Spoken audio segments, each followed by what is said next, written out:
All right, everyone, welcome in to episode 83 of Two Countries, Two Americas, All Sports. This is being recorded on June 26th, 2023, officially halfway through this year. I'm Nick Hill, live as always from Chattanooga, Tennessee, the United States. Joining me from Americana, Sao Paulo, Brazil is Gustavo Tomazeli.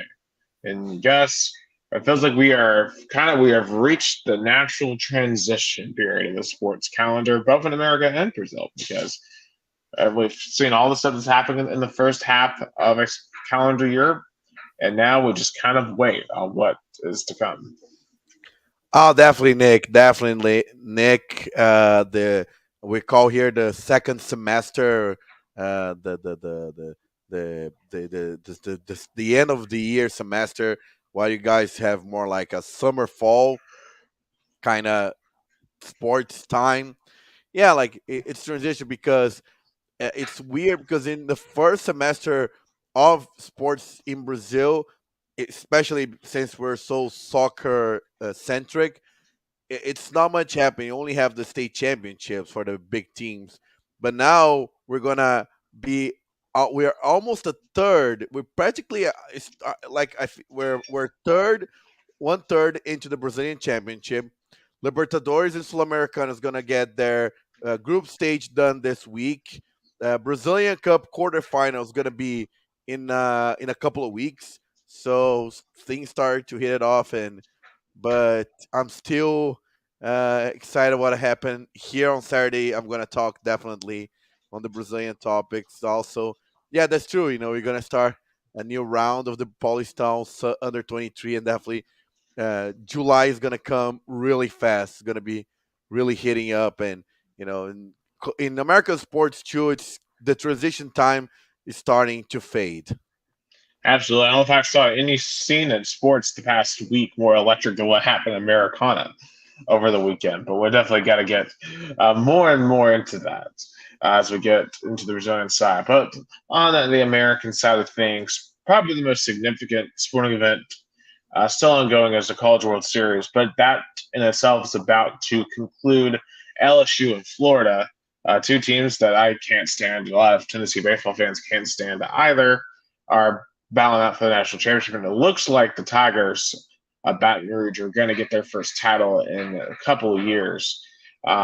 They're up 10-2 right now against Florida, and a winner take all. The game three, which is basically game seven in college. And Florida yesterday actually destroyed LSU 22-3, but LSU is paying them back today with a 10-2 um, lead right now. And LSU, it feels like they've been the ordained team this entire tournament. They're the college baseball powerhouse. You hear the announcers talk about, oh, LSU's rightful places in Omaha, and then like when LSU was playing Tennessee, it was like star-studded LSU versus Tennessee, and they couldn't stop talking about how good LSU was. And to be fair, LSU has managed to live up to those expectations as they are about to win the national championship, but it doesn't mean that they weren't obnoxious in doing so. And at the end of the day, though, I guess they are the best team of college But baseball. but I kind of wanna go back a little bit and talk about another SEC dominance in sport in baseball that we don't think about it. It's another time an SEC team's gonna win the College World Series, which begs the question: is the SEC the most dominant conference in sports in general, not only football? You know, of course, basketball we're kind of in a downside of things. Kentucky's not the powerhouse it used to be. I remember Auburn made the national championship 4 years ago. Tennessee looked promising but couldn't get there. Yeah, I mean, this year, no SEC team made it to the Elite Eight because Tennessee and Alabama had the best chances, and they both lost to group of five states. So, because remember, Tennessee Alabama should have been a Final Four matchup, and instead it was Florida Atlantic and San Diego State. So we were robbed of a third Saturday in October in the Final Four. because of that. So Oh it's yeah. just. But as you said, if you look outside of men's basketball and women's basketball, LSU won the national title, and South Carolina was the most dominant team the entire year.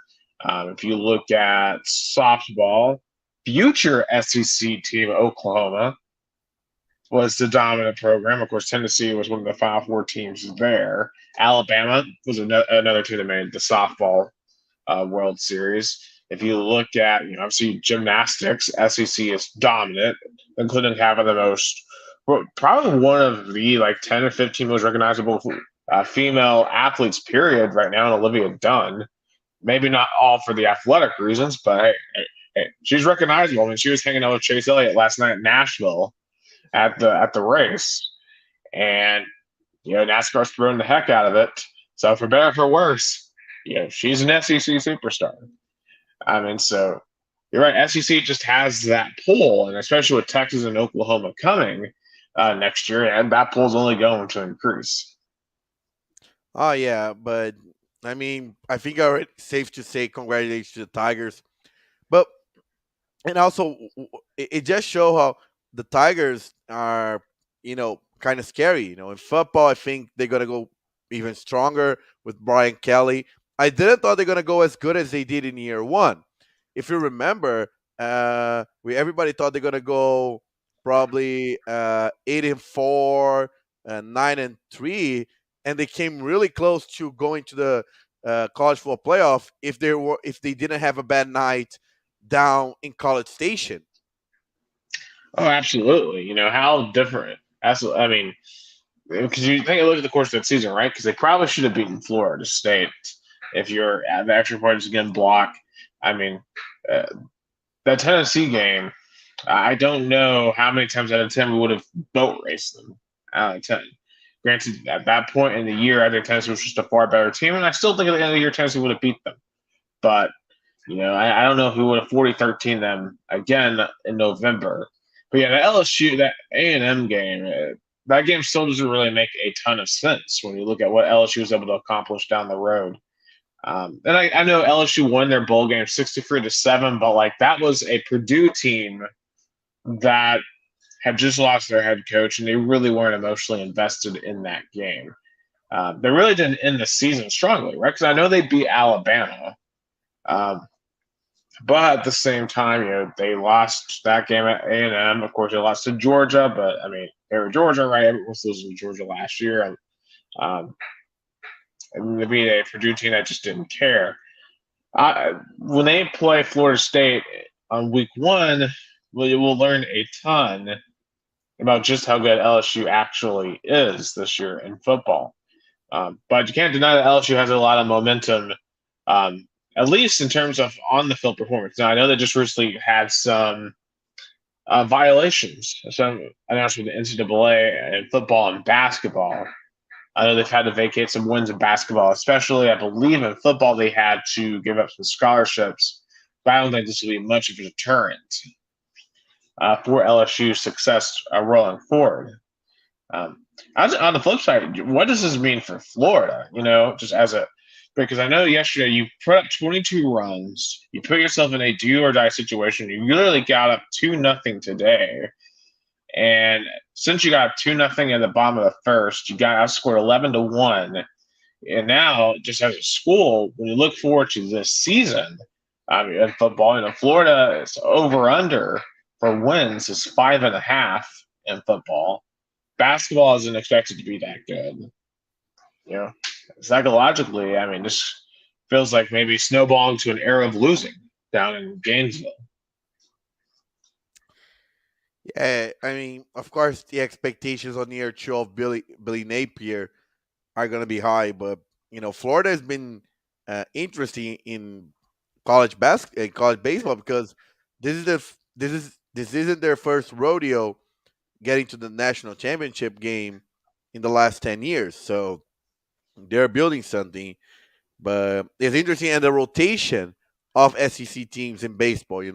Last year was Ole Miss, Mississippi State, Vandy made it, Arkansas made it, Tennessee made it, now Florida, LSU.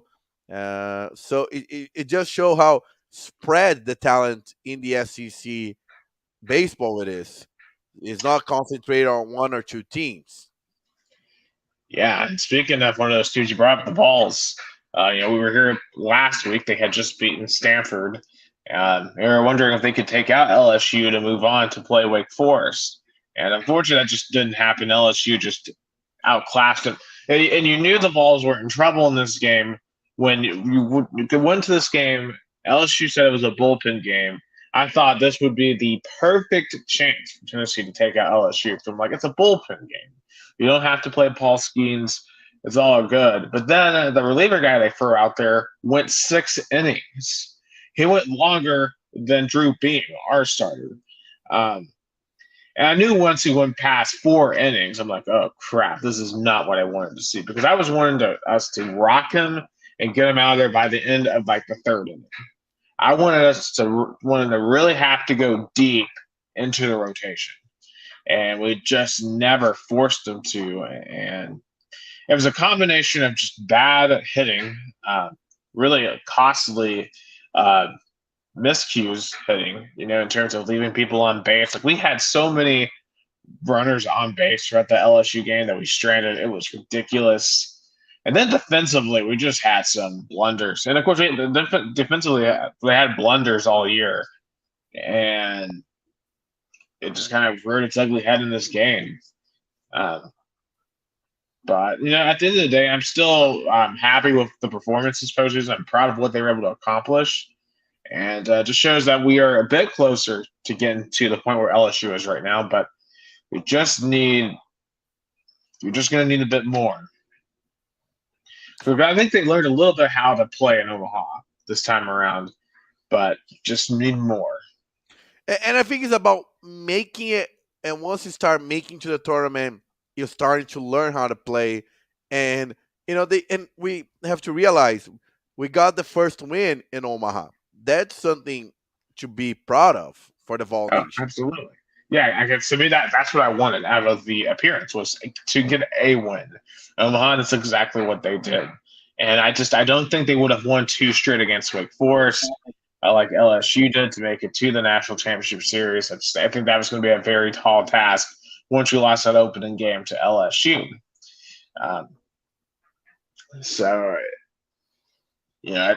Considering where they were at the beginning of the year and how they managed to turn things around in season, I still think it's one heck of a job by Tony Vitello and his coaching staff.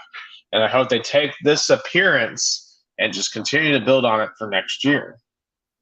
Because I think that, eventually, with more experience, with more time, with better players, they can break themselves and get into that national championship match. Oh yeah, definitely. I feel that keep the momentum going, and we, as we discussed and we brought it up several times, this year was a rebuilding year for the Vols. So if we capitalize on the accomplishments of the postseason, especially on the national level, and rebuild strongly, I think we can be hopeful for a better season next year. Oh, absolutely. Now, there is, one kind of dramatic thing that's already kind of popped up in the postseason. Chase Burns, who used to be a starting pitcher, probably the lead starting pitcher for the Vols, but his role kind of transitioned after some struggles earlier this year, and he eventually became a reliever and became a really good reliever and just was absolutely electric. Southern Miss game 3, for example, he came in the 7th inning and was just on fire. Threw 102, was doing the throat slash and was absolutely high. Came in and helped us beat Stanford in that game. He did enter his name into the transfer portal. Now, it's not exactly sure why he did so. There's a chance maybe that he wants to be a starter and not a reliever. There's the whole situation with the potential NIL. Maybe he wants to try to go to the MLB. I think what he's gonna capitalize on his success in the postseason to try to find maybe a starting pitcher somewhere because he's like, hey, I did my job, but I don't feel um, that uh, I don't feel um, not connected, but I don't feel that I am fitting in here. He wants to maybe find a place that he can be a starter and capitalize on his success in the postseason. Yeah, I'll say this. I mean, Chase Dolander, he's going to be leaving. So, I mean, because you have Drew Beam, and that's really, I think Chase Burns could definitely fit right back in. But, I think Burns should take back and realize that maybe being a reliever is his role. Like, I think in that role, he could be a long term professional, especially with the energy that he comes and brings in off the bench. I mean, and the thing is, when it comes to NIL, the Tennessee is as good in the NIL space as anybody. So if that's the issue, then I don't think there'd be any problem for Spire Sports to step up and find some deals for him. And I just think he had so much good momentum heading out of this postseason. Now, granted, it kind of reminds me a little bit of Olivier Kamwa. Remember, like he in the tournament had that 26-point outing against Duke. And had a really good postseason. And then he decided to transfer out, and he's now going to Michigan. And I don't know how similar this is to that, but it kind of reminds me a little bit of that. And I kind of hope, unlike Kamal, we're actually able to hold on to Burns because I think Burns is a central piece to a potential run next year. And now we're to see basketball without Kamwa, but I think basketball will be fine without Kamwa. Because I mean, Kamwa on a consistent basis wasn't dropping performances like that, but he definitely showed his potential at times with what we saw against Duke and what we saw against Texas earlier in the year.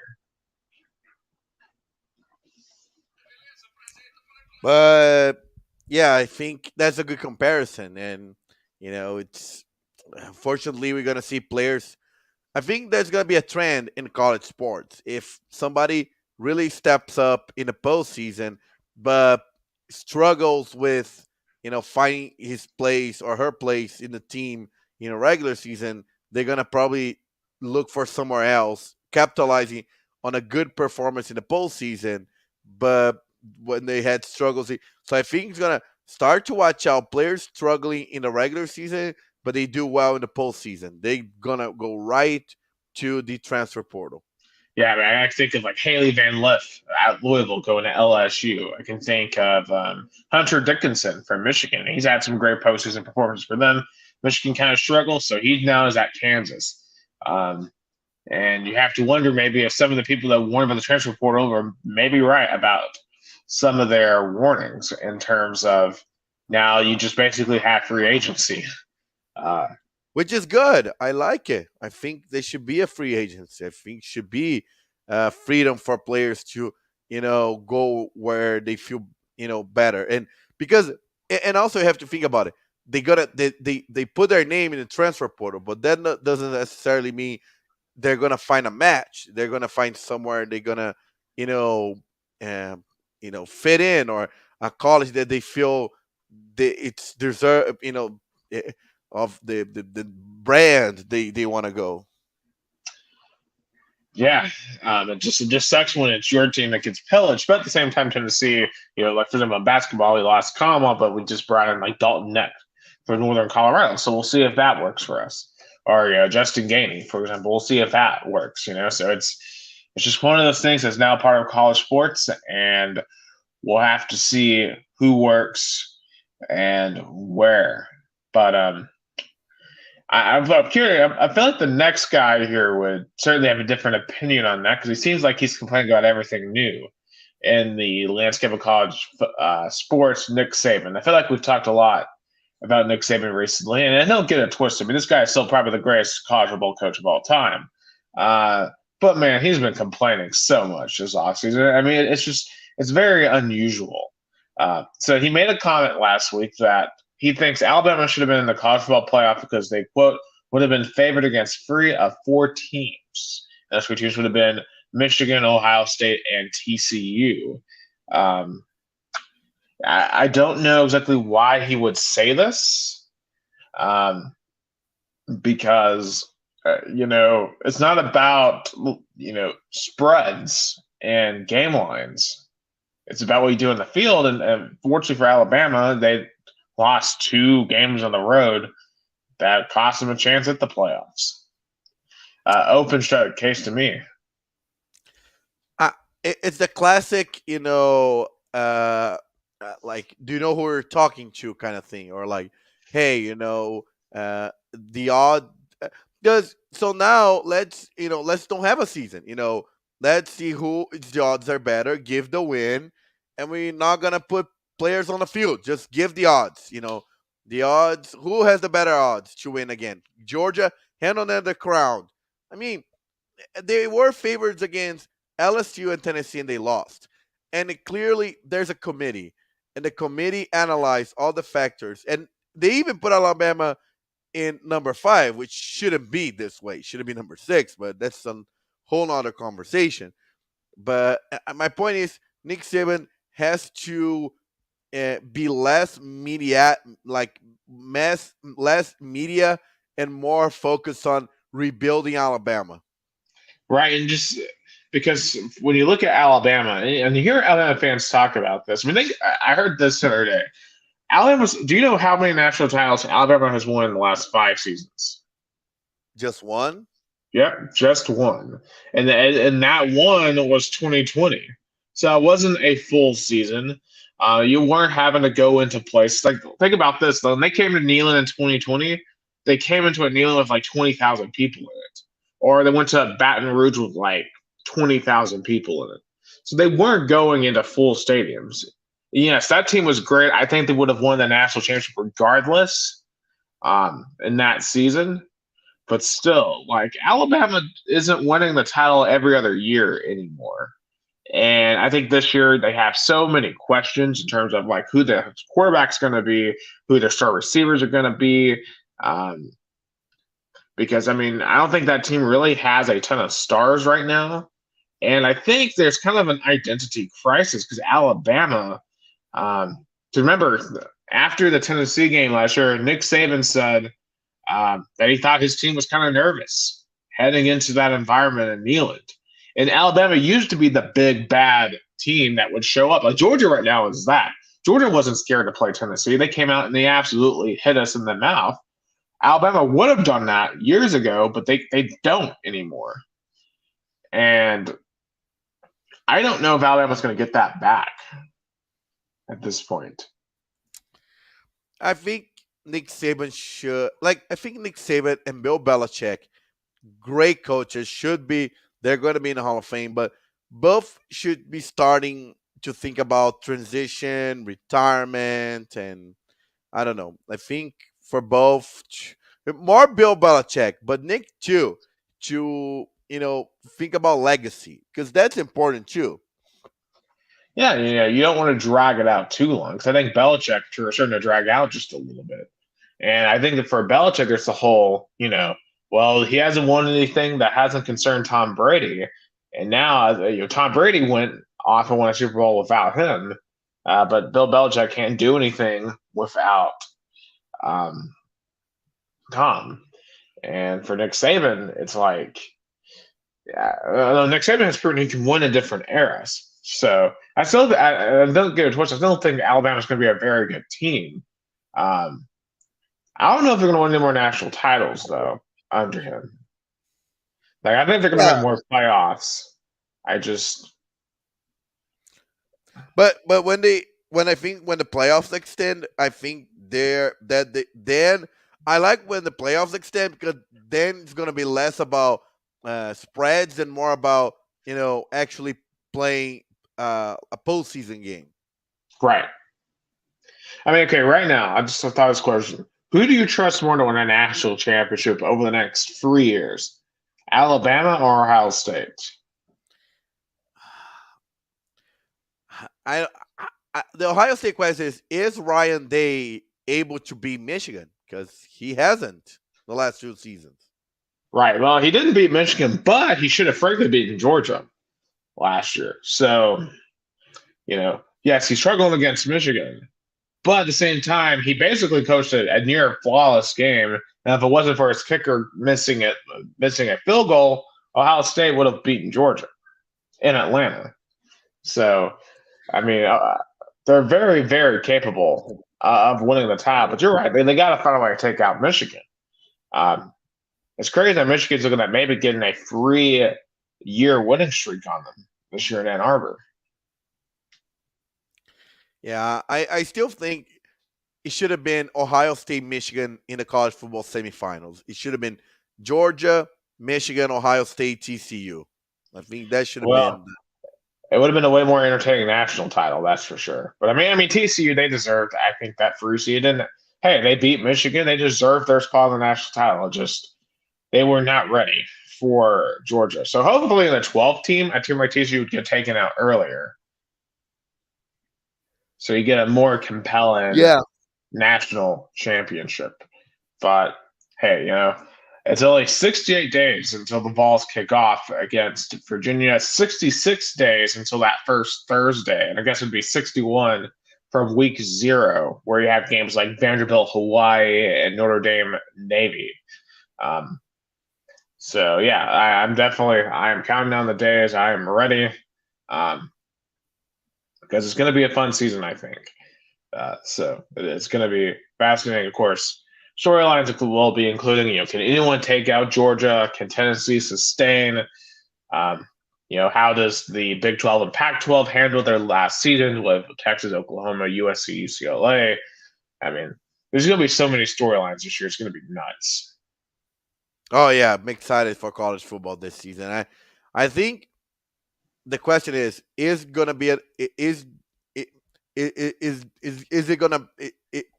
are there any teams that are able to play competitive, like can beat Georgia? Like, who's going to be the challenger for Georgia?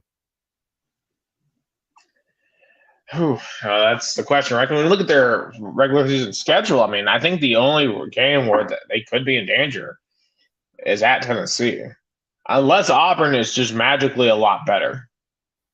I mean, if Hugh Freeze in an offseason could turn things around, then I'll be impressed.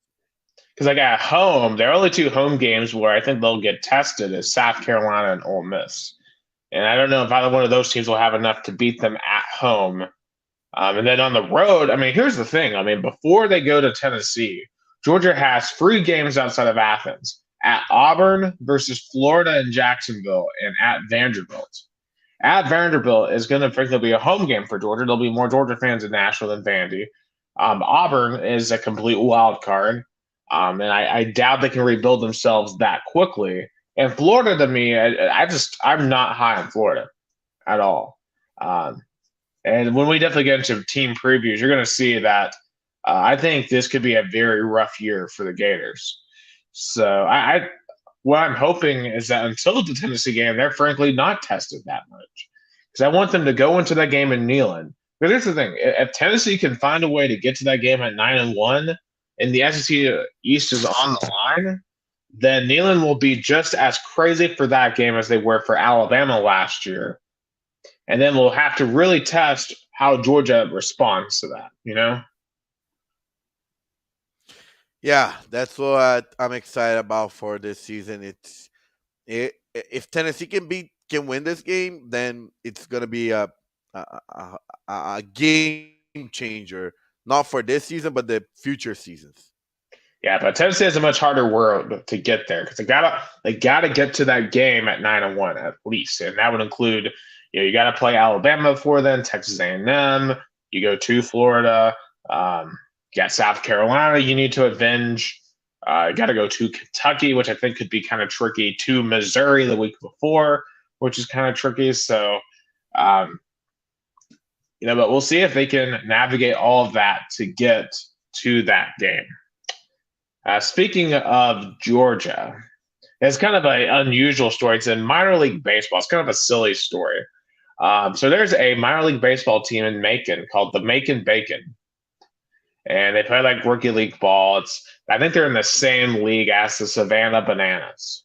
Wait, but the Macon Bacon is under attack by the Physicians Committee for Responsible medicine. They describe themselves as an animal liberation research and advocacy organization.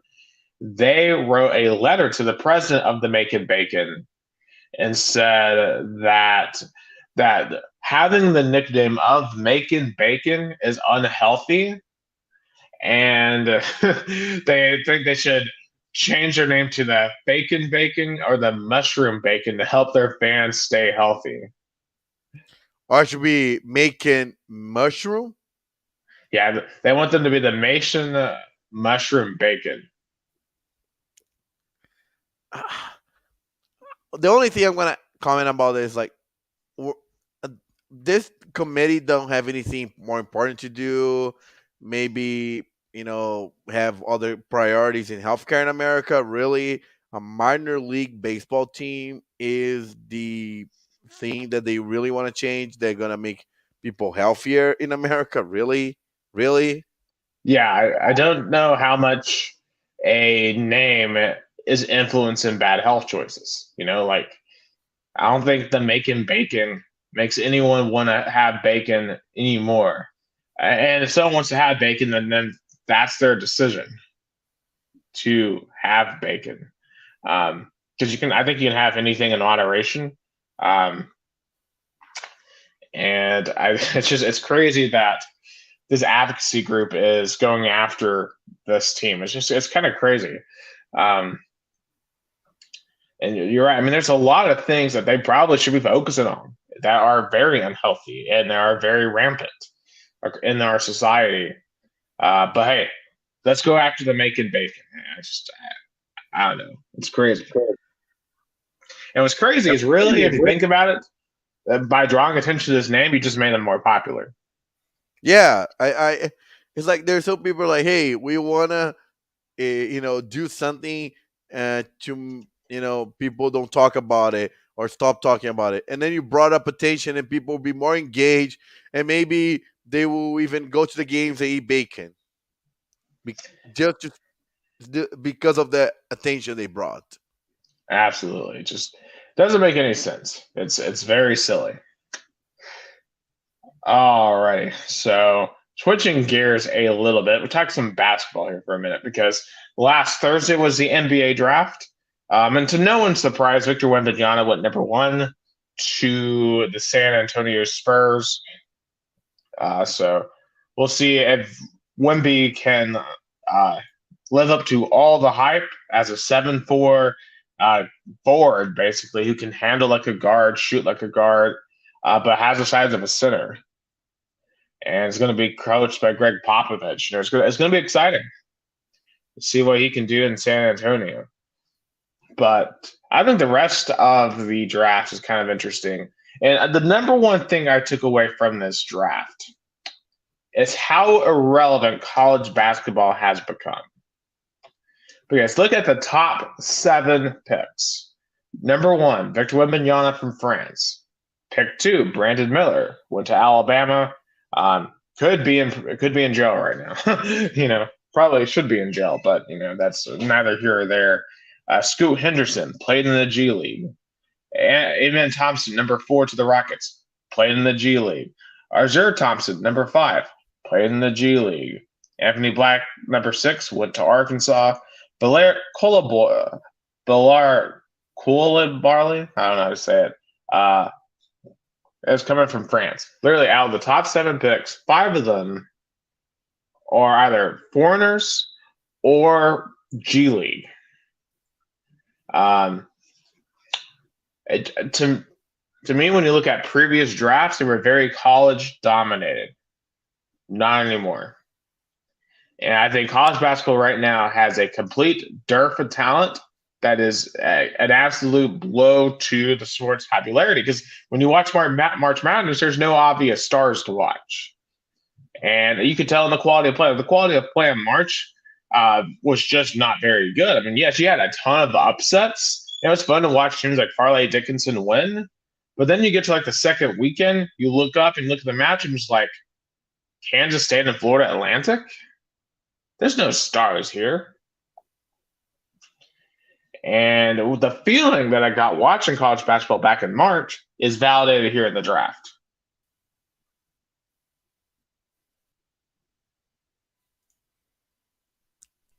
Oh yeah, I agree with you. First, shout out to Alice in the Meadow. He's saying "Go Tiger," not for LSU, but for Rio Branco. Obviously, he's saying "Go Tiger" for Rio Branco, not for the LSU or Clemson Tigers.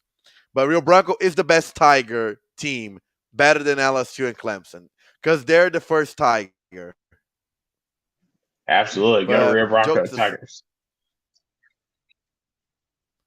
But jokes aside, oh yeah, college basketball is becoming so irrelevant because I know they should and they did embrace the one and done because of the success the teams that did embrace got early.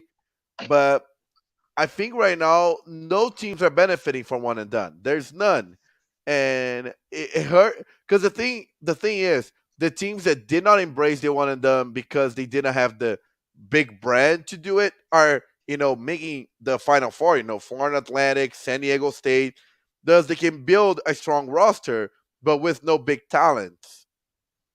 Right, even Tennessee. I mean, we lost Julian Phillips to a one and done. He got drafted 35th overall to the Celtics, which felt kind of surprising to me. But granted, he's very athletic. He's actually really good on the defensive side of the ball. He's gonna have to work a lot on his defense. So, or offense, I mean, rather. But I think he's gonna be a good defensive piece for Boston moving forward. Um, but I mean, it is frustrating because like you don't get time to know these players. Um, because you expect them to be good immediately and then they go and you don't get to see them develop and get better, or to let the team chemistry get better. And it's just, and then the whole thing just comes down to a 1 game season in March.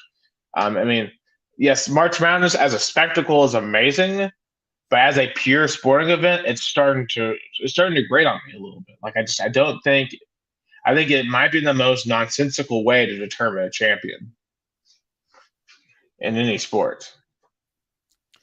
I think what her and Allison said that I should bring, and I'll definitely bring a Rio Bronco jersey when I go to the States in December. But I think it's hard for me to say it, but we would have loved so much. We would be more excited for March Madness if there were kind of the same system in college football. Big brands making their more like a you know 24 or 32 teams making it, not 64. Uh, Kind of like restricting conferences. I know it's hard to hear, but that's what people would have won in the end of the day. I mean, basically, we advocate for almost like a super league solution to it. Get rid of the lower teams because I mean it's kind of like what Super League was trying to do, in terms of protecting the top brands from each country and bring them together. I think that would be more exciting. Now that would be a heart blow to those who are diehard college basketball fans who love the mid majors, who love the Loyolas, that love the FAUs. Um, but I'm sorry, no one really wants to watch San Diego State in the national title game. I just I hate to break it to you. No one wants to watch FAU in the Final Four. It's just not that interesting. It's not that exciting, and clearly not producing the NBA talent to justify it. And I don't know how it's going to change, if it can change, or we're just in a bad spot. But I think the one and done, as you said, especially when you look at a team like John Calipari, for example, Kentucky has been awful for years by their standard. Like they haven't had a team worth a crap in years. And the one team they did, lost to St. Peter's. So yeah, it's kind of annoying. And we're at this point, we're at right now, we debate like NFL versus college football, NBA versus college basketball. I think as of right now, NBA is miles ahead of college basketball at this point. College basketball will have to undergo some serious changes to swing the pendulum back. I think the problem is NBA is the embrace the uh, pay now, see the results later. College football is more like grind now and you get the results later. Right, and you get to see the build. Um, Like, like when you look at Heupel, for example, yes, we had an amazing year last year, but we didn't accomplish everything. We still have places to go, places to rise. Even for Georgia, when they won the 2021 title, they still didn't accomplish a full-on, perfect national title season, and that they did that last year. So I'd be curious to see how they kind of move from here. Um, but college basketball is so random that it's hard to really just move from here. Like, yeah, I know we talk about all the time. Rick Barnes can't make it to the Final Four, but I mean, how much of that really is on Rick Barnes, and how much of that's just on this term is just random as crap, and it's Yeah. unfavorable maybe to a coach like him. I don't know. So No, yeah, I agree. It's kind of like for the old there's these more like traditionalist coaches who are trying to embrace change, but at the same time can develop a long time chemistry roster. Is becoming harder and harder for to accomplish something in the postseason in college basketball. yeah, just in terms of the draft as a whole, I'm no basketball draft expert. Brandon Miller to Charlotte's interesting. I don't know if I would have taken him over Scoot Henderson. Um, Especially with some of the off the court issues. So imagine we think about the Charlotte Hornets have already had a lot of issues off the court, right? With like Mikal Bridges, um, just one example. So just it seems like you're bringing in another issue off the court into Charlotte, and a franchise that hasn't done anything ever. So to me, that seems kind of suspect. Yeah, we'll see what those future. I like the picture with Victor Wembanyama with the former Spurs legend, and especially the international ones. Tony Parker, Manu Ginobili. Those are the guys probably Victor is it's inspired by. Absolutely, and now we're just kind of um, in the NBA. We're just kind of waiting for the trade deadline to open, for free agency to open, which starts this weekend. And we all know that July is always the craziest month in the NBA. We didn't talk about the Chris Paul trade, did we, last week? I think that's happened since. Yeah, so I guess let's throw that in because wow, Chris Paul is now on the same team with Steph Curry, with Klay Thompson. It's starting to look like what's going to be with Draymond. Draymond's probably going to re-sign with the Warriors. Can see what role is CP3 going to play on the Warriors? Because I don't see him being a starter on that team. But can he help them finally win a championship for himself? Yeah, that's why he went there. He did kind of like a move that Kevin Durant did in 2016. That and of course, Washington was like they didn't have any use for CP3. They're rebuilding, so they prefer to have a young player like Jordan Poole rather than Chris Paul. But I'm excited to see what role he's going to have in the Golden State roster. Absolutely. And yeah, it's kind of interesting. I feel like Chris Paul's been trying to beat the Warriors all this time, but now he's kind of given up. It's like the white flag. So even if he wins the title now, it feels cheap. Frankly, to me, like Kevin Durant's two titles feel cheap because they won with the Warriors. He still hasn't won one outside of Golden State. So I I hope CP3 can get himself one, but it'll be kind of a cheap one. And it's It interesting on the other. counts. Go ahead. It still counts as a title. I guess it still does. Jordan Poole to the Wizards is really interesting, though. Um, can Jordan Poole be the main guy for a team? I don't. I don't really see it, but you know, it's going to be fascinating for sure. Also, another interesting news. Obviously, the Memphis Grizzlies. They've been in the news for John Morant and all of his issues. He's going to be out for 25 games. How about them acquiring Marcus Smart though? It feels like Marcus Smart is a defensive ad. for Memphis because remember LA, they could not stop them; they were just getting absolutely bulldozed. Marcus Smart as a counter to John Morant, I think it's a really interesting pairing. Chemistry wise, that's where my concern is.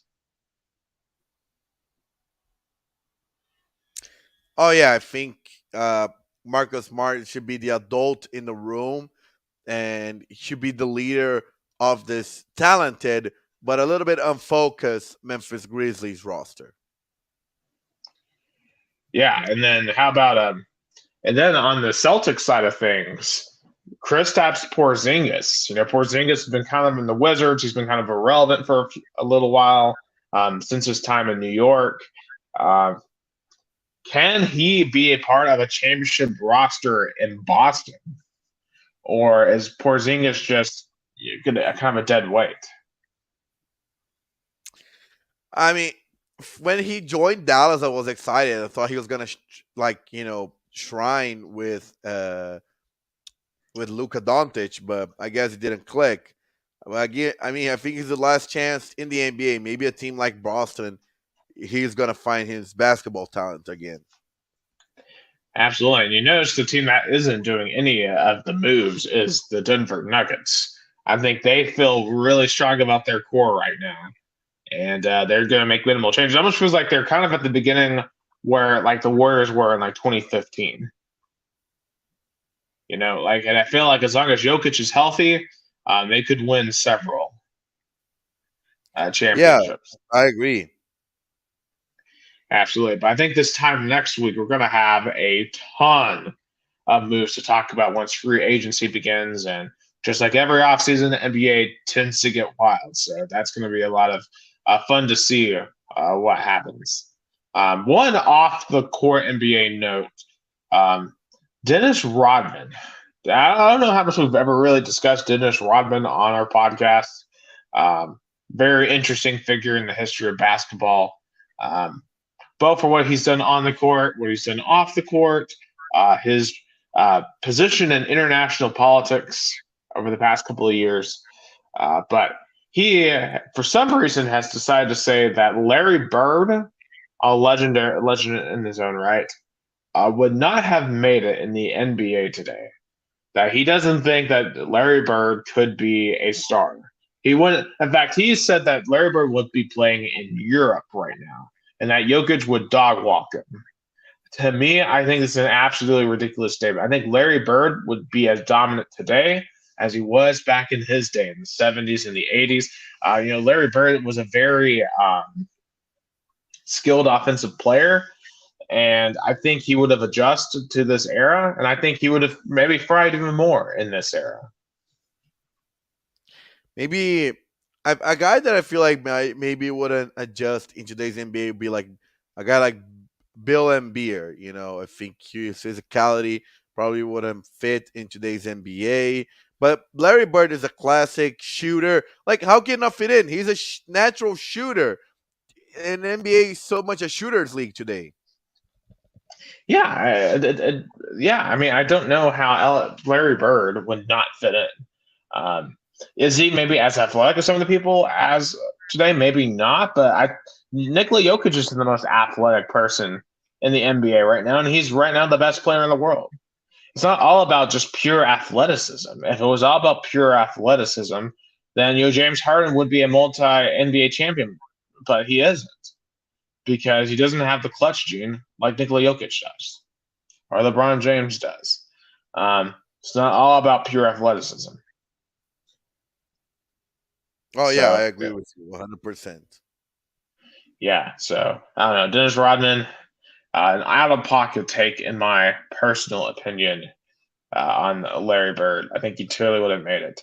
Another out-of-pocket take, this time on the football field, Jamar Chase, wide receiver for the Cincinnati Bengals, kind of went after Patrick Mahomes. Now, this, I think, is a little different in terms of these two are clearly rivals, like Chiefs-Bengals. They've played 4 times in the last 2 years now, 2 times in the AFC title game.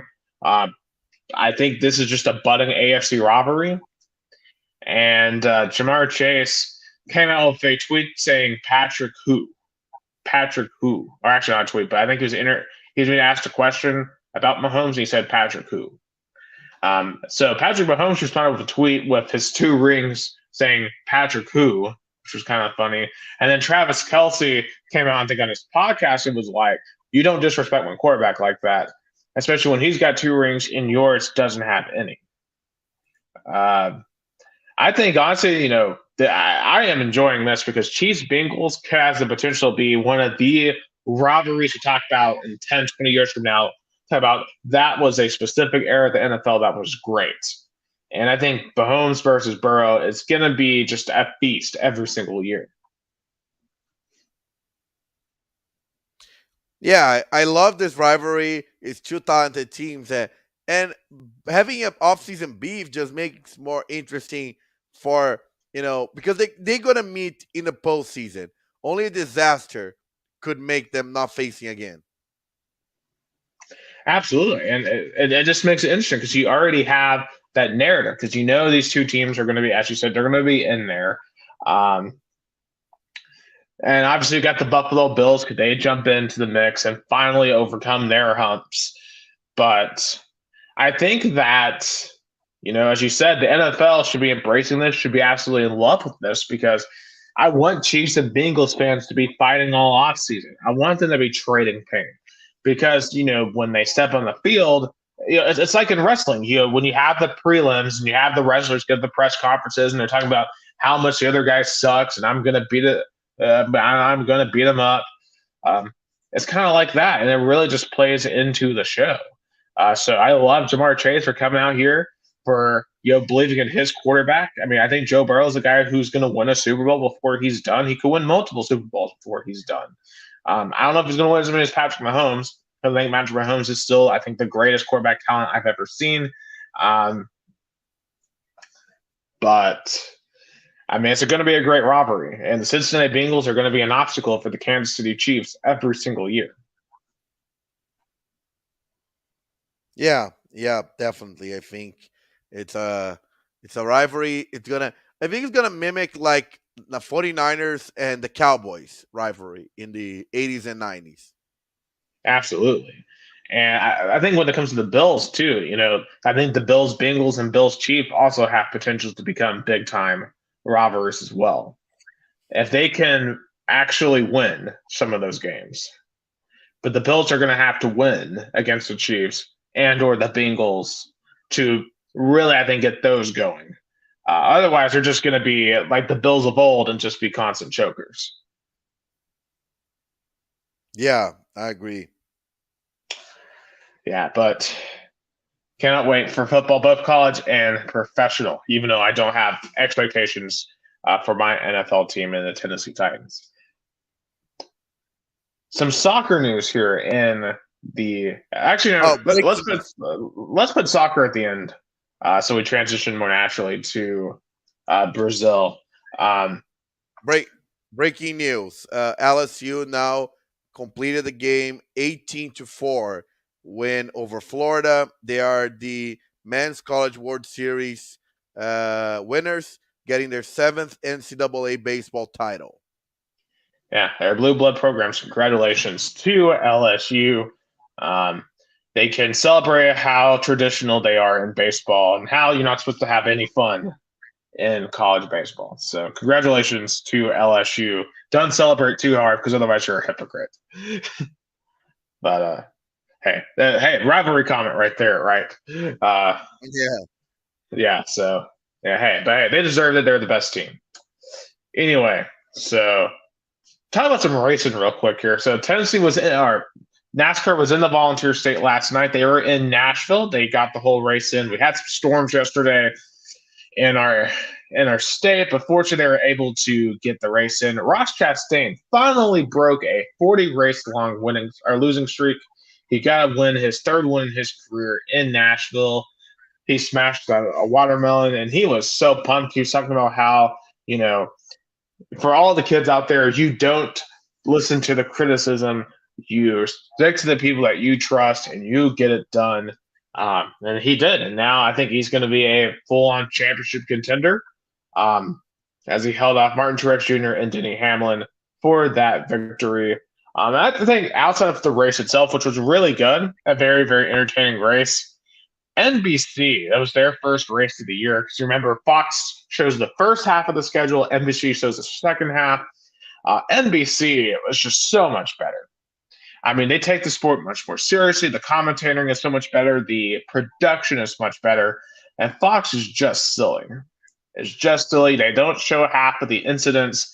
They are focusing on like comic gags, and they have all the players in like comic book drawing styles in their presentation. Like it's just so not serious. And I really hope Fox watches NBC and takes notes on how they present the sport next year because it's so refreshing seeing NBC treat NASCAR as a serious sport compared to Fox. And I don't know how much you'd have to deal with this stuff in Brazil with multiple TV partners, and maybe one treats it really seriously and the other doesn't. But it's embarrassing how bad Fox is as a television broadcast partner with NASCAR. I think kind of compares to like Libertadores was with SBT and Globo. Like SBT was fine, but Globo is so much better showing the game. I don't know. It's like because we don't have like I'm well, I don't think there's anything to compare here in Brazil. Band is doing a tremendous job in Formula One. Everybody thought they're gonna not be as good as Globo, but what I think is I think Fox kind of doesn't embrace the sport they see as like something entertaining, and the race isn't as important as other factors. I think NBC treats as like a really sports competition, but Yeah. it's And they really should because NASCAR is a dangerous sport. People get injured. You're driving cars at like 200 miles an hour in close quarters. Like it's intense. And Fox just doesn't deliver that intensity. But I think NBC does. And that's the difference. Like Fox has like someone, I think Eric Estep, that's the NASCAR YouTuber I watch. He was like, they treat it as if it's a Sunday drive. And NASCAR is not a Sunday drive.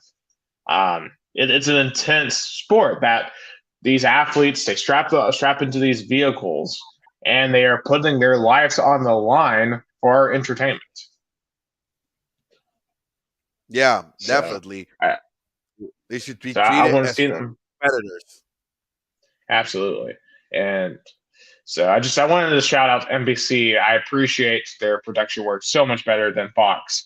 And this weekend's going to be fascinating because for the first time ever, NASCAR is going to go street racing in Chicago on Sunday evening on the street course around Grant Park. I have no idea what to expect. I don't know if the race is going to be that good, but it's certainly going to be a spectacle seeing NASCAR's or stock cars race through the streets of Chicago. Um, and this may be the only time we see this happen because apparently there's a lot of opposition that's grown in Chicago to this event. So this really could be a once in a lifetime spectacle for NASCAR. But I think it's going to be a fascinating event. Oh, me too. Probably some politicians in Chicago that have probably other priorities to deal with, and they want to divert attention. But I think it's going to be a tremendous racing. But it's weird to see NASCAR on street racing because NASCAR is such an oval circuit sport. Yeah, I'd have to see if the cars really can handle the street racing. And I think when it comes to Chicago as well, when this deal was made, it was made under Lori Lightfoot, who got voted out last year. So we now have a new mayor in Chicago, and I think they're not as excited about the street race. So I think it's going to go away. Yeah, we'll see if, or maybe if this race is a success, maybe they'll stay. Maybe. Um, so a little bit of baseball talk because I think the most entertaining series of the weekend that might be a little bit biased here was the Braves and the Reds because it was quite the show this weekend. Because the Cincinnati Reds folks are they've turned the corner, and for the first time in years, they look like an actual MLB team. They won 12 straight games heading into Saturday. They won the first game of the series against the Braves, but the Braves came back and won on Saturday and won on Sunday, and to win the series. But Elia De La Cruz for the Reds was nuts. Like on Friday, he went 5 for 5. He's matching the guy from the Marlins in terms of just absolute productivity. Um, how serious are the Reds in terms of contenders? Because I mean, to me, the NL Central is wide open, and they could very well take that division. I agree. And also Joey Votto playing really well. I think if they keep this momentum going up until, let's say, early September, then it's a contender. But again, so we always talk about, there's one season before the All Star break and another one after the All Star break and the deadline. Absolutely. Um, and just And another new. Go ahead. no, and I want to talk about, what in the world is happening to the New York Mets. I mean, they have probably one of the highest payrolls in baseball. They should be competing, but they're struggling after struggle. They lost again 2-1 to the Brewers. They are 35-43. They are almost 500 at home. They are, up in the bottom of the division, only up, but only like in fourth place, only ahead of the Nationals, and only by 4.5 games. And it shouldn't be this way. Yeah, it feels like they've missed their window, but I mean the window shouldn't be closed. I think there's like a mental block for the New York Mets, a straight up mental block for the entire organization that they're going to have to find a way to get past. But I don't know how you do that. Maybe the pressure. I think the it's not. It's. I think Steve Cohen will probably throw a lot of money into bad investments. Yeah, like you're desperate because like you're New York, you need to sell tickets, so we need to get these big names. But the big names always aren't good. And in baseball, it really isn't about getting big names; it's about getting pieces that fit. And I feel like the Mets have strayed away from that. And I think maybe for the New York Yankees, that's a problem too. Although their biggest name, we don't know if he's going to come back at all. You know Yeah, I mean, what? if Aaron Judge doesn't come back, then I'll be concerned. Yeah, because like from what I understand, he was supposed to be back 2 weeks ago, um, but he's still not back, and they don't know when he's going to be back.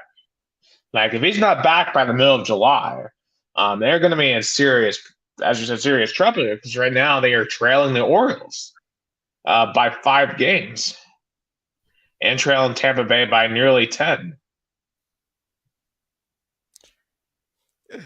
Yeah, and they had an interesting series this weekend against the Rangers. They won on Sunday, but they definitely missing some pieces, and definitely if Aaron Judge takes longer to come back, then I'll be concerned. Just one thing though, on Friday the Rays got a huge win over the Royals, and the Tomazeli family was there. My brother, my mom, my dad went all there on the front row in Rays on Tropicana Field, since my brother works for Tropicana, and they were impressed by the Rays. They were impressed by the Tampa Bay Rays. I was like, I knew it all along, and I was jealous about, they had like, what is it on the seats where you're literally really close to like the batting area? The bullpen? No. There's a I don't name know out, what seats. but Yeah, but I don't know. but nevertheless, just point out that my family brought good luck to the Rays on Friday. But I think but I mean, they're dominating again the American League East, but Are they going to be vital in the postseason? I hope they do because this consistently being good in a division. Everybody expect them not to be. You expect Boston and New York to dominate, and Tampa has been dominating for the past 7 years. Yeah, yeah. The Rays, you just have to wonder: is this their time to win? Yeah, So or when is going to be their time to win? yeah, or can like a team like the Texas Rangers take them out? Um, Especially with how good they have gotten this year. I also just wanted to shout out real quick Shohei Ohtani. He's at 25 home runs now for the year. Hit another one today against the White Sox. He's leading the AL in so many categories, both in batting and pitching. It's unbelievable. And somehow the Angels are still only third in their division with him. I don't understand how the Angels don't dominate with him. Yeah. Oh, shout out. Jason was watching our broadcast, but weirdly his comments didn't show up in my StreamYard Yeah, I broadcast. don't. I'll say I don't see it either. Yeah, it's weird. Just shout out Jason. He said that they talk about parity in college, and they talk about the Bills, Chiefs, and Bagels will be the generation's Colts, Patriots, and Steelers. Shout out. Yeah, Sorry, Jason, we didn't read your comments. For some reason, it didn't show us in our comment section. Weirdly. yeah, yeah. I don't know why the face because I'm only seeing Allison Dementos and Deborah Elephant. Yeah, from Campinas. Shout out. She's really cool.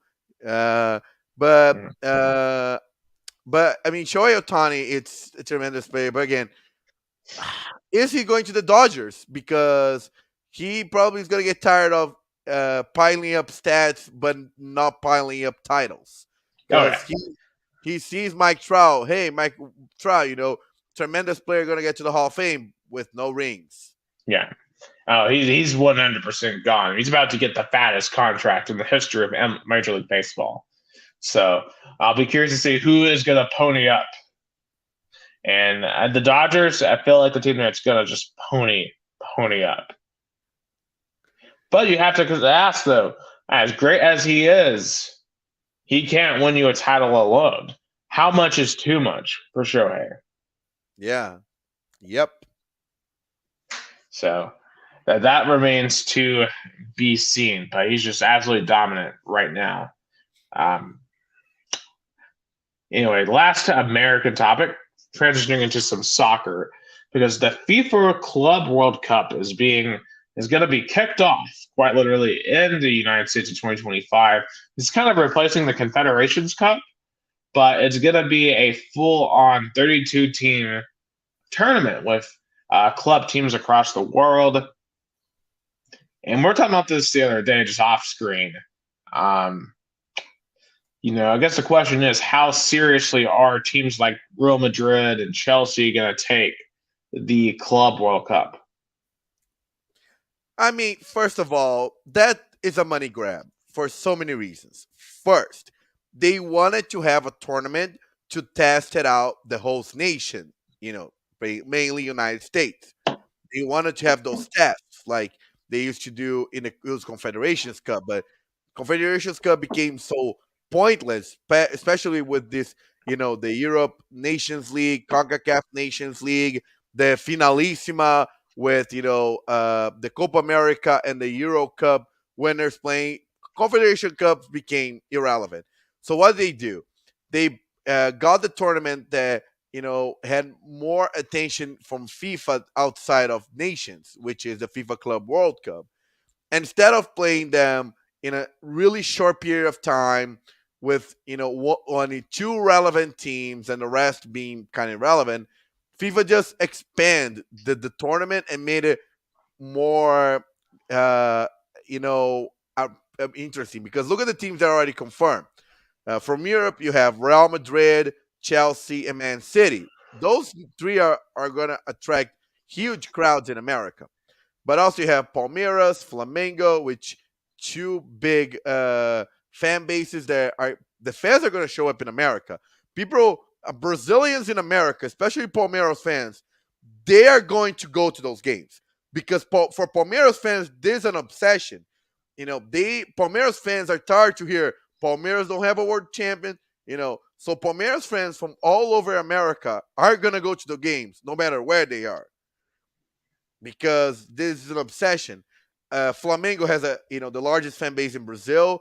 The other teams that qualify: Al Hilal, the team that won in Messi, uh, Uraya Red Diamonds from Japan, Al Ali from Egypt, Wydad Casablanca from Morocco, and then you have from North America Leon and Monterrey from Mexico, and you have at least one American team already confirmed, which is the Seattle Sounders. But I think there's going to be more American teams since probably they're going to give at least one or two host nation spots.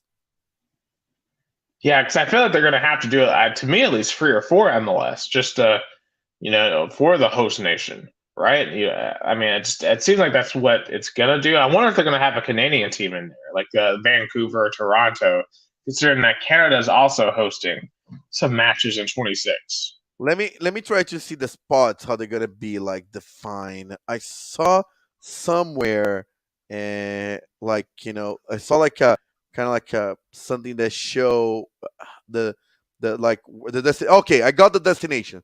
So the host nation is gonna have only one spot.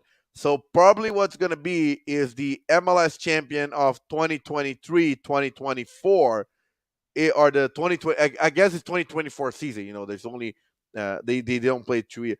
So the MLS 2024 champion is going to be on the FIFA Club World Cup. So next year's MLS season, the champion is going to be even more high stake because you're not only winning your country's tournament, you're getting a spot to play with teams from all over the world to be the world champion.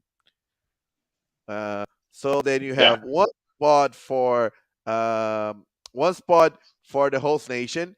For Asia, you already probably have 3 spots claimed, and there's one which is going to be chosen by a ranking.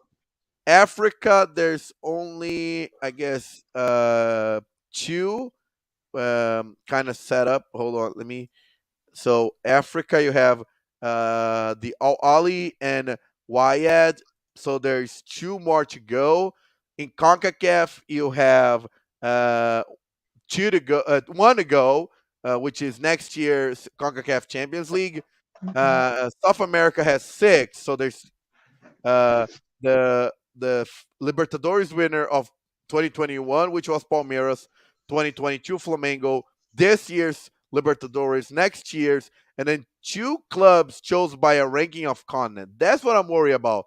Like CONMEBOL is gonna get an Argentina team in. I'm afraid of that. They're not gonna let a full 6 Brazilian teams going. They're gonna fit in an Argentinian team because they're so biased for the Argentinians, even though they are not doing well in the past 7 years. Are there And any of the Argentina teams that should be in that top 6? River Plate, I only put River Plate because they were the last Argentinian team that made it to the Libertadores final. They won in 2018. They made it the final. They made the final in 2019. They won in 2018. They won the semifinals in 2020. So I think by ranking consistency, Boca Junior has been far from like being relevant in South America. They made it the final in 2018 and the semifinals in 2020, and then we're done. So I think River Plate is the only team from Argentina I can see it, but I'm scared of this kind of how CONMEBOL is going to choose those 2 clubs by ranking. So Oceania get 1 spot. So Europe get 12 spots. So the Champions League of 2020-2021, which was Chelsea, 2021-2022 Real Madrid, Man City, and uh, Champions League winner, and then 8 clubs chose by a ranking. I'm curious what those 8 clubs are gonna be. So are they gonna get Man United in because of some consideration? Like PSG, I think is gonna get in. Probably Bayern Munich's gonna get in. Juventus, I would say. Do you give like can Tottenham and Inter Milan make it in? You know, Yeah, yeah. If you, I think I think Bayern Munich definitely from they won in 2020. They've been consistently in the playoffs. PSG also they've been consistent in the playoffs. So if Arsenal has another really good season next year, they could make it in. yeah, uh, but but but most of it we as you brought it up, which is a fair point. How the European teams are going to approach this tournament? Are they going to see this tournament as like they saw the International Champions Cup, which was a tournament that European teams had in June and July in America as like a preseason? So are they going to treat it as like a preseason tournament in America to make money to get fit for the uh, real season? And but I hope, but secretly I'm kind of hope this happens because it would open a spot because Palmeiras and Flamengo they're gonna go hungry. They want this tournament. They want an in. They especially Palmeiras. If Palmeiras win this FIFA Club World Cup with so many European teams, as hard as gonna be, then they're gonna be kind of claiming they got the best FIFA Club World Cup because Sao Paulo won 3 times, but two of them was like a one match kind of final in Japan versus Barcelona and Milan. Santos, I mean, of course they won two with Pele, which and it was like a kind of like a 3 game series with Milan and Benfica. And Corinthians got one title versus like a rebuilding Chelsea. So You just have if to wonder though, will the allure of this tournament being in America and it being a Club World Cup, does that entice some of the superstars to be like, hey, I want to play in this because this is America and this is a chance for me to really blow up my brand? I don't see it that way. I see more like European teams. They probably not gonna be as focused and like interested as the Brazilian teams or even other South American teams. But I think they're gonna treat it as like International Champions Cup 2.0, and FIFA understands that. FIFA is just hijacking the dollars that the American teams bring when they came to play in the summer in America. And I saw that firsthand. Real Madrid and PSG brought 90,000 people in Columbus, Ohio. Real Madrid Chelsea brought up 100,000 people in Michigan. Uh, I'm so surprised we never tried that in Neyland. But me too. then again, though, Yeah, Knoxville I know is not the biggest soccer market, but I think you could bring in a lot of people. Yeah, me too. I was so mad when I had to drive far, to see. I mean, Tottenham and Man City brought, I think, the largest soccer crowd in Tennessee when they play in Nashville. Probably that crowd could have been in Milan for sure. Fans would have show up in Knoxville by the thousands to see that game. Man City Tottenham. Like it will. I think Milan should have hosted. I mean, I would have been ecstatic, because I when I was in US covering European soccer, I had to drive really far. I went to Washington D.C., Columbus, Ohio, Nashville, Atlanta, Charlotte hosted. So why couldn't Knoxville? Yeah, I mean, I think almost because I know back in 2014, Knoxville was like literally the lowest TV market for the World Cup, so maybe that had something to play with it. Maybe they were worried the SEC crowds wouldn't get into it the same as maybe Big Ten crowds up north, but I don't know. But Nashville and Atlanta have proven that you can get big soccer crowds in the South. So Yeah, and you know why Knoxville would make so much sense? When was like what make me Knox already hosted an event, award kind of award event, right, World's Fair back in the 80s. Yeah, so it wouldn't make sense for Knox to host another event that brings people from all over the world. Could you imagine how busy like Gatlinburg and Pigeon Forge and the Smokies would be Oh, during an event like that? like imagine Palmeiras playing Knoxville. I would not comprehend that. Like so many of my friends are gonna ask me about tips, because Palmeiras fans are gonna show up by the thousands. Yeah, I mean they're going to be overrunning East Tennessee. I mean they'll be all around Chattanooga too.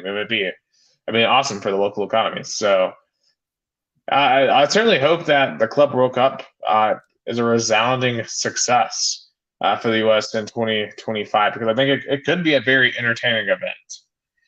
But Um, I think the cities that are gonna host are the same cities that are hosting the World Cup. Probably Atlanta is gonna get some games from that. Probably Atlanta, yeah, Miami.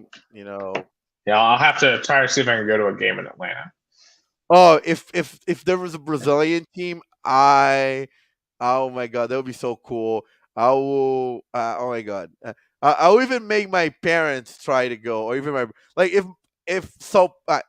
Like my brother's a São Paulo fan, but São Paulo is so further from making the FIFA Club World Cup again. They are not even in the Libertadores; they're in the Sul-Americana, Uh, so they're yeah, they're far from it.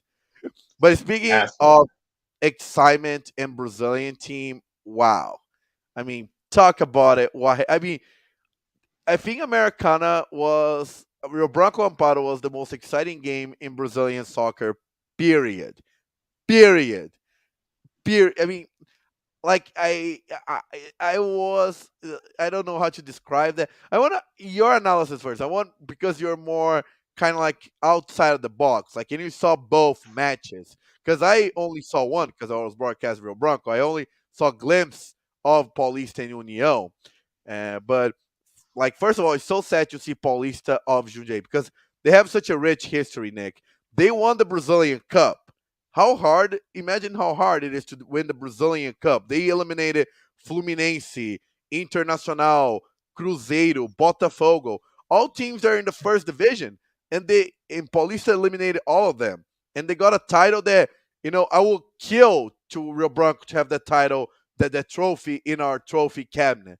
But the past is in the past. And I mean, you saw it better than I did, how horrible they play against União Barbarense. Yeah, I mean, you could just tell in the moments I got to see them play. And keep in mind, Saturday was my birthday, so yeah, I was kind of busy with other things, but I was able to tune in Oh, for the get second out. half of these games. Yeah. So I was kind of like back and forth trying to keep up with them. To me, at least, in my purview, in about probably the 10, 15 minutes of Barbarense, Paulista, I saw it just looked like Paulista wasn't getting any forward momentum downfield. It looked like they were tight. They could tell they knew the moment, and they couldn't get it done. And Una Barbarense were able to get a really solid goal out of it. So, because that was when I thought you guys were done. I mean, down 2-0. I mean, it's very rare to come back from a 2-0 deficit. But I do have to, I guess, start off with this: how undisciplined Amparo was in the box. I mean, you're up 2-0 and you commit two back-to-back penalties to give Rio Branco, the tying goal on a penalty, and then to give them the go-ahead. I think the second one was the kind of the ball in the head, in the ball in the arm and hand, and is the more like, interpretation of referees. So that one was unfortunate. The second one, I have to admit, was a naive play. The defender, like, literally throw himself at the striker in front of the referee. He kind of like say, "Hey ref, please, give this penalty to Rio Bronco, please." Was such a naive play. All I can think about is the term is naive. Yeah, but hey, Rio Bronco made them pay for every mistake in that second half, and it's crazy that like the last two games, like they come out the first half, they don't play very well, but it seems like they get better throughout the game, and I don't know what that new coach is doing, but clearly whatever he's doing at halftime is working because they're coming out and dominating these second halves and getting the job done. It's so funny. I'm gonna praise him and criticize him in the same sentence. Valmir's hell, knows mistakes, knows how to change the team in the mistakes he made and makes the team more aggressive. but I think he has to give up on the 3-5-2. 3-5-2 did not work because in Amparo he had to sub a midfielder and put in a striker. So he went on 3-3-4. And then in Saturday's game, he made three substitution and made the team like 4-4-3 again. So 3-5-2 did not work. The formation with three defenders, five midfielders, and two strikers did not work. That's why he has to like sub in. But at least he knows where to sub and how to change the game and it makes you Bronco grass in the second half. I And mean, the last it's kind of weird to me how it feels like both of these games they start off very passive offensively, and it's like they have to get their footing down before they attack. I feel like I was talking this during the broadcast. It felt the same script, both games, Calleras and Amparo game.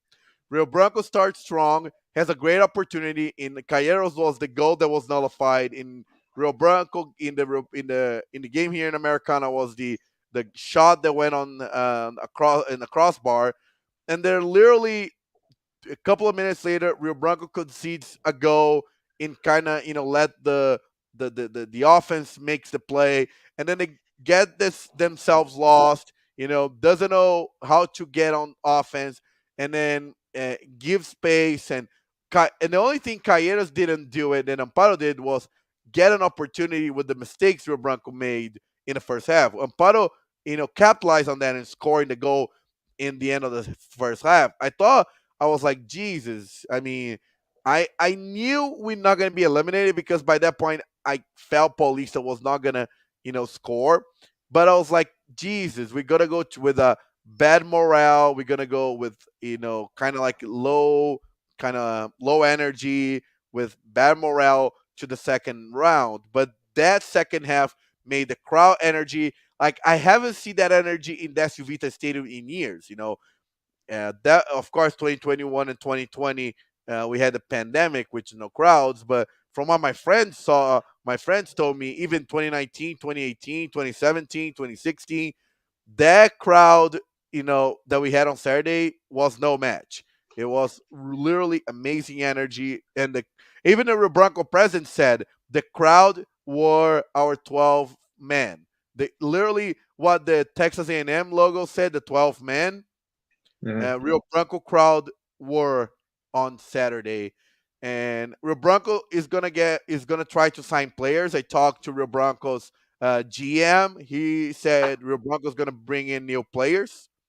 So I hope definitely Rio Branco needs a right back, a left back, a striker, and a midfielder. That's the four positions.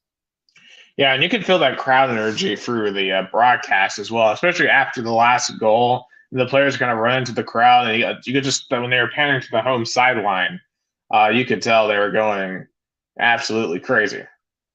Oh yeah, oh yeah.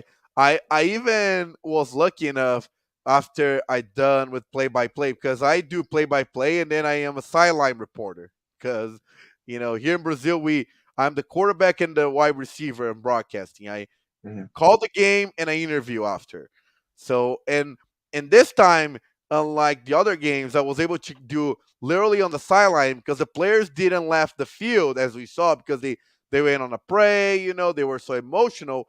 I had the time to finish the broadcasting, the play-by-play call, went down and get live interviews with in the field, and I could sense the players were just, they felt the emotion in the crowd. They were connected. I hope that intensity of the crowd and the players is there on Saturday because we're gonna need it because we're gonna face probably the toughest team we face all tournament because Grêmio São Carlense, they are one of the favorites to not be only stay in the first division, but be promoted to the third division. Last year, they came this close to get promoted. They went head to head to Itapinense in the Paulista Under 23 semifinals. They were only eliminated because of a rule that if there were two ties in the semifinals, the team with the best overall campaign got promoted. So and they kept the coach from last year. They kept a couple of players from last year. They were the second.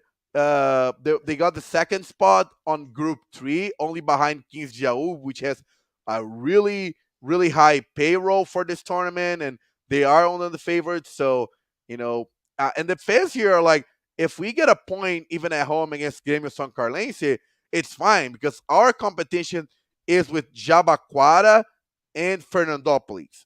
We get. I'm fine getting the second spot. I don't care. Our competition is with Jabaquara, which they got the first place in Group 4, but in Group 6, but Group 6 was so weak.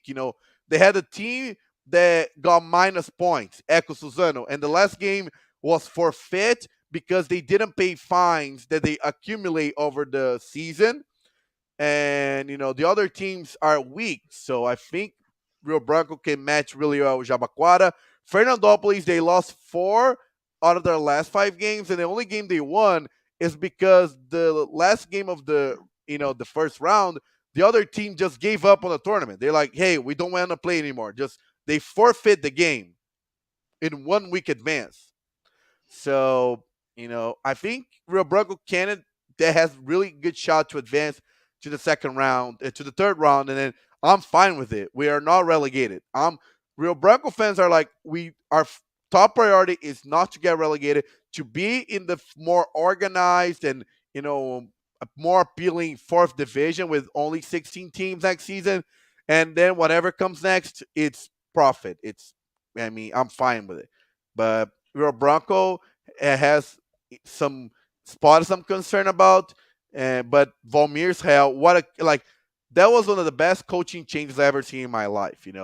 With Marcos Paulo Gripe, the team was static in he didn't make any changes once the team couldn't score, or the team was unfocused, undisciplined, all over the place. And now I feel this team is well trained, more focused, and more energetic. Yeah, and what's the conversations like in the Americana right now? Because you can tell when the energy changes around a team just outside of even the stadium. I think it's weird because when I left the game again, when everybody left the real Des Vita Stadium again, after the game against Cabral, everybody was defeated. Everybody felt we're gonna get relegated. We're done. Even the energy throughout the game, people were just yelling and they were mad against Cabral. The people that went to the game were mad and angry. But I think after the win over Calheiras, which was kind of like brought Rio Branco back into the tournament, the crowd felt like, hey, it's now or never. We need to support this team. They had a heroic game against Calheiras. Let's support them. And even when Rio Branco was down 2-0, I didn't see people yelling or people mad. I saw people worried and disappointed. But once they saw this team could compete in the second half and they scored the first goal, they went all in. And I think they saw, and I feel the Bronco fans see that the coach is better. The coach, is more energetic, more humble, and the players are buying on his idea. I mean, that's just awesome to see. And you can just they're a fun, energetic team to watch. I mean, I was expecting to see something really bad when I started watching them last week, but it's been the opposite of that. And I think it's been very electrifying. Under the under Valmir's Hell's tenure, that's the posture. I mean, if you watch it Rio Branco under Marcos Paulo Gripe, you would see a team uninspired team. Now you see an inspired team. Yeah, it's I gotta wonder if a certain someone from Chattanooga, Tennessee, is secretly providing the energy. Now that the eyeballs are on the game. Oh yeah, you are our lucky charm. I mean, there's a campaign here, Americana, say, Nick Hill, please watch all of our games. There's a campaign starting. Oh man! Since now you are our ambassador of Rio Branco in America, you are our ambassador. Yeah, I'm really. I mean, it's a title I humbly accept, and hopefully Rio Branco is going to go all the way. Let's get to. I guess let's focus on staying in the fourth division first Yeah. before getting to the third division. But hey, let's get out there this Saturday. I think Rio Bronco. It's going to be an interesting game. I mean, it's at home. I'm just hoping Bronco, keeps the promotion they were doing. They had a really cool promotion that they exchange tickets for coats, sweaters, and milk and oil and food for because in Brazil next week is July and it's already winter time and there's going to be some cold temperatures and people, they sometimes, the food banks, need more food Mhm. than ever. The those shelters need sweaters and coats. So Rio Branco did a really they were able to get 300 kilograms of food, almost 100 sweaters. So that was a good promo. People got Yeah, really like. and I love when teams do that. I do. Of course, here it's the opposite. It's going to be 100 degrees by the end of the week here in Chattanooga, here in the middle of summer. So Oh, I um, envy that. Oh my god, I miss that I'm so not much. looking forward to it. It's going to be humid. I'm going to be out there shooting stories in it. I'm not. I'm not looking forward to 100 degrees. I'd rather have 60. That's perfect to me. But anyway, it's what I get for living in Tennessee. I mean, right now oh, you're in love right now. It's 61 degrees in Americana See, right now. that sounds amazing. That sounds perfect. Uh, but I miss 100 degrees in East Tennessee when I was down by the lake. Oh my god, those Tennessee lakes. There's nothing better than Mhm. that. Yeah, I And mean, go ahead. no, no, I was gonna say, but go ahead. Sorry. Yeah, I was just saying, obviously, you're not wrong about the Tennessee Lakes. They're pretty good. And they're going to be banging this weekend with it being July 4th weekend coming up. Oh, that's true. It's gonna be a really long July weekend. It's gonna be all the way until it's gonna be like a Brazilian kind of holiday all the way into Tuesday. A lot of people, I bet, are not gonna work on Monday. Yeah, which is going to be really aggravating because I do have to work Monday. I do have to work on the 4th, which means basically um, no one officially is going to be working. Yeah, yeah, I know. That's one of the holidays I know Americans respect: Fourth of July and Thanksgiving. Those are holidays with capital H. Oh, And absolutely. last but not least, Brazilian Championship. They're on week. They've just wrapped up week 12 today. And what about Botafogo? 10 wins in 12 games, 7 points ahead of second place Grêmio. They literally just beat Palmeiras, which is the current champion, at Palmeiras Stadium, which they were undefeated, I think, out of the last 30 games. You know, how further this team can accomplish. Botafogo fans are known for being kind of scared fans. When they're good, they're like, "Oh my god, when we're gonna go down? Oh my god!" The Botafogo fans, journalists make fun of. Botafogo fans should go on a a collective therapy intervention because Botafogo fans are one of the most pessimistic fan bases in the world. They always think it is gonna fall apart or something bad is gonna happen to them. But I mean, I really root for Botafogo because they are now a SAF, which is they have an owner, an American owner. How cool is for the Brazilian champion to be under an American owner? I mean, if this were England, they'd be calling for all kinds of fouls. But hey, I mean, clearly, Palmeiras has been the warlord of Brazilian soccer for a while, and it's been a matter of time before someone would knock him off, and it started to look like that. Botafogo is that team, and it's I surprising it's not Corinthians and it's not Santos, it's uh, Botafogo. I'm gonna talk about Corinthians and Santos. I don't know which one is worst. I mean, oh, I forgot to mention, uh, terrible scenes in Santos and Vasco games. Santos lost to Corinthians. Fans threw fireworks and bombs in the field. I Wait, forgot. what? What? How? Okay, how do they get them in? That's what everybody asking. I thought normally here the police, literally the police. I know in America they don't do that from what I've seen, but in Brazil, the let's say the Knoxville PD, checked people for anything they brought into the stadium. But I mean, somehow they always get bombs and fireworks in, and they threw on the field in Santos and Vasco games, and now they are under a 1 month probation without fans, but they're gonna get probably a larger suspension because they haven't been kind of like a final verdict on that ruling on the punishment. They just are now like, hey, you guys are 30 days without fans, at home and away.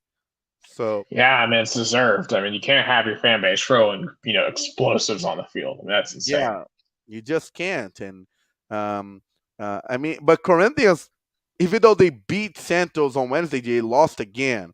So I'm worried about Corinthians. They are out of the relegation zone by 3 points, by 1 point actually. But I don't know. I don't see on the long run Corinthians improving because I don't know if they have the money to get new signees. I don't know if the young talent is enough to bring Corinthians out of this mess. They're gonna play on Wednesday a game I'm broadcasting with Liverpool from Uruguay, which is gonna be a weird game because Corinthians technically needs to win to get into the Sul-Americana playoff, kind of like a uh, uh, you know they're eliminated from Libertadores, but if they stay in the third place of the group, they're gonna go to the like a playoff with the second a team from Sul-Americana to at least be on a South American tournament. But I don't see Corinthians, this season being successful. I just don't. Son, Yeah, what? and just looking at the table, I mean, I know Botafogo being number one is a story, but Grêmio too seems kind of just as crazy. I mean, the top two being Botafogo and Grêmio so And far. and it's funny that Grêmio, even though they're in the second place, they had kind of like a little bit of chaotic week because there were rumors that Luis Suarez, former Barcelona, Liverpool player, was going to retire this week. But since the media claims that, but it actually didn't happen. He's playing really well for Grêmio. He scored on the last two games. He's playing really dominant. But and then Grêmio's head coach Renato Gaúcho told the media to fuck off and start. I'm sorry, keep on going. I want to use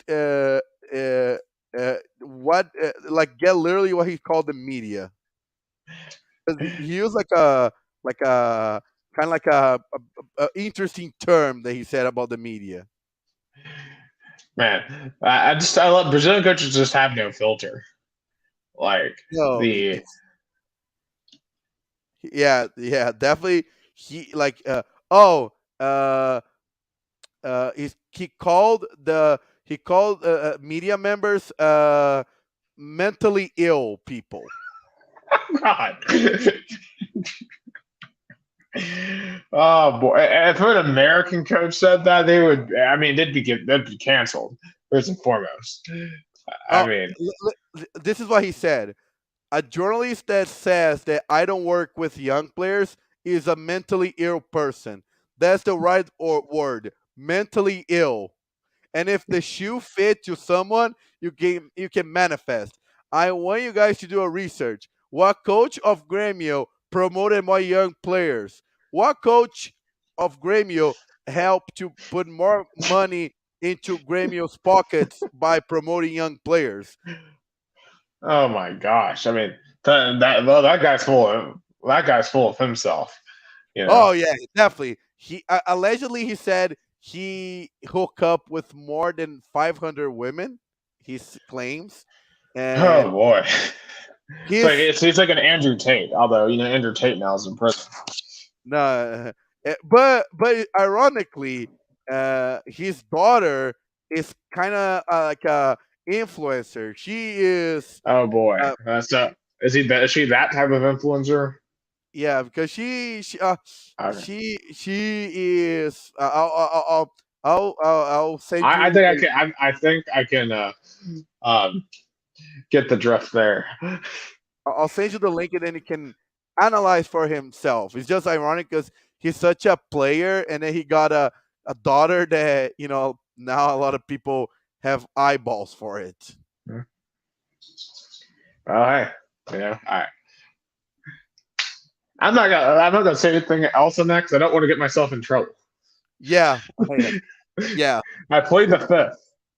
So, sounds fair. I totally understand that. But just to but Grêmio, and the story of Grêmio is interesting. Literally, Grêmio last year was in second division. Remember, they had a weird relegation. They had a good team in 2021, but they had some struggles. They had some issues with players.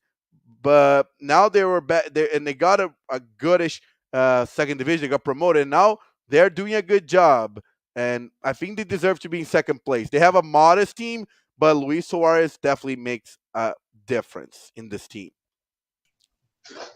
Yeah, I mean, certainly it'll be fascinating to see if any of the traditional powers can um, bring themselves back up. But clearly, I Yeah, mean, a great story so far for Botafogo and Grêmio like to that extent.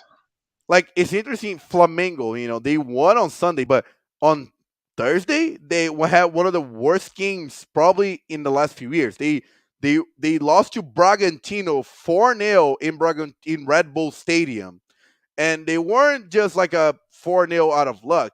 Like I think Bragantino had like 25 shots on goal, and Flamengo had only 3. I mean, that's insane. But I feel like sometimes when you see a disparity like that, sometimes it's actually worse to be the team that has the more shots. You know? That's true, but we'll see what's gonna happen in Brazilian championship. There is gonna week 13 is gonna be on the weekend. Botafogo and Vasco, a derby. I wonder if Botafogo, because Botafogo is gonna be heavily favored because Vasco is in the bottom 4 in the relegation zone. Botafogo is the leader, so now Botafogo is gonna be the heavily favorite. I don't know how they're gonna deal with that. And on this midweek is going to be Libertadores and Sul-Americana. Not much happening. All the Brazilian teams are either qualified or they're out. So there's not much have things happening in midweek. But I guess that's wrap up for tonight's Two Countries, Two Americas All Sports, episode 83. Absolutely. So for Gus Tomazeli down in Americana, Sao Paulo, Brazil, I'm Nick Hill live from Chattanooga, Tennessee, the United States. And you're watching Two Countries, Two Americas, All Sports, episode 83, the only sports podcast that talks about American and Brazilian sports. Have a great night.